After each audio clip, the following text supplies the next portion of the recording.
sa entertainment, magpapatawa ko habang nagre-record. Hindi ako komportable. Good, Lisa.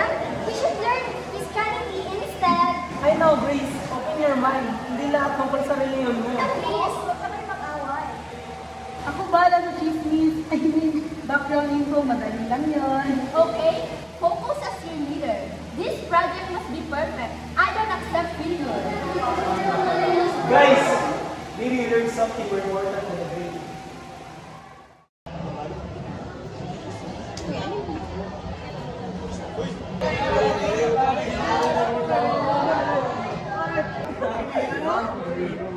Uy, Jessa, laging ikaw ka. Baka ikaw na si Buddha of Silence. Pwede mo tumigil na kayo? Hindi nakakatuwa. Uy, marunong pala magsalita si Jessa. Words are like arrows, Ramon. Once released, they cannot return. Right speech matters. Joke lang naman eh. Words cut deeper than you think. Hindi pwedeng pumalpak. Dapat perfect ang report. Chill, Ateya! Nakaka-stress ka! Stress? Kung babagsak tayo, kasalanan ko. Althea, you only see success in numbers. Right view means seeing life beyond grades. Eh ano pa ba ang sukatan? Kung hindi grades? Peace is better pressure than stress.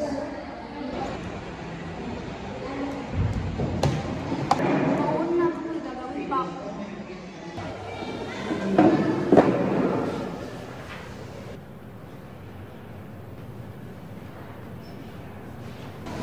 Easy. Copy-paste lang. Uy, Bianca, medialism yan. Basta mataas ang grades. Bianca, real effort is honest.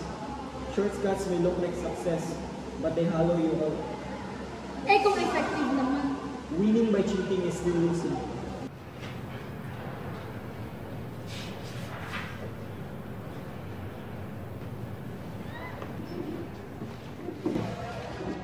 Bro, okay ka lang? Parents ko, lagi akong kinukumpara sa ate ko. Honor student siya, ako wala. Hindi ko na kaya. Kyle, close your eyes. Inhale. Exhale. Focus on now, not on pressure. Parang gumaan. Ay, okay lang yan. Isipin mo, nandito kami para sa iyo. Tayo-tayo lang din na magtutulungan. That's right.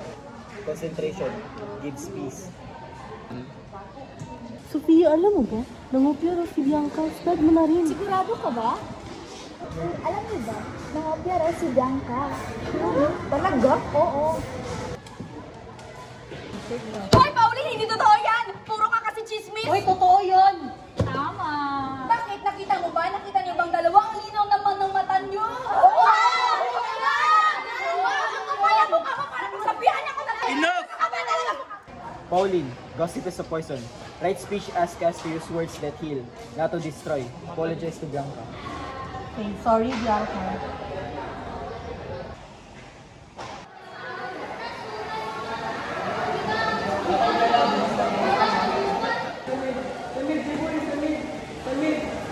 Nico, ikaw sa vision eh. Chill guys, kaya na yan. Hindi fair. Actually, guys, doing the best of service. It's better. Fine. Gagawin mo. Ito yung gagawin mo.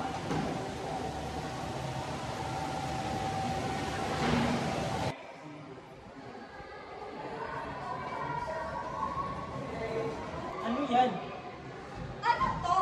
Cartoon? Ang childish naman.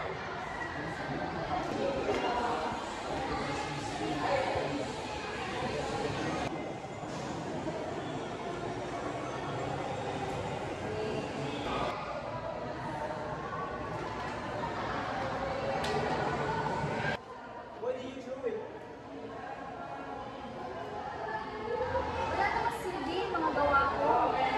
Look again. What do you see? Actually, may notes. That's you.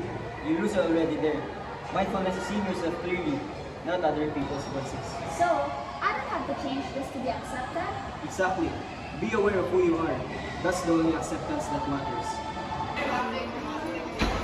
Wow! Ang laki naman, pang-exhibit. Siyempre, para sa project, para makita ng teacher na ako ang pinaka-creative. Akala ko pang group project to, bakit parang solo mo na?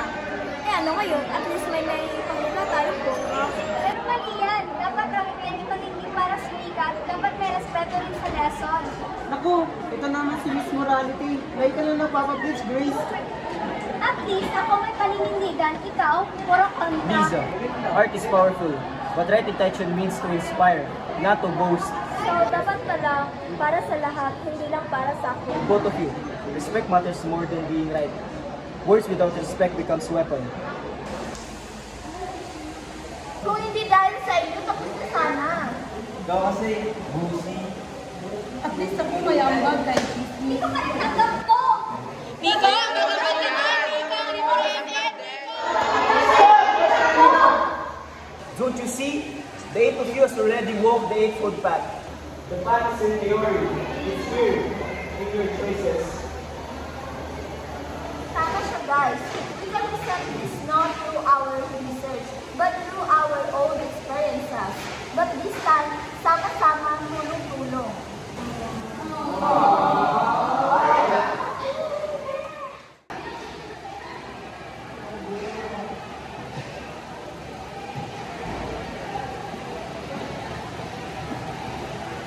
Good afternoon, everyone. Today, we will present about the eightfold path.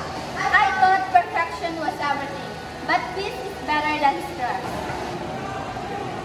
I used to joke carelessly. Now I know words can hurt. And for me, I realized that effort means honesty, not shortcut. I realize concentration is focus, not pressure. I realized that those that is choice chat. I realized acceptance starts with being myself. Now, I understand that intention makes art meaningful.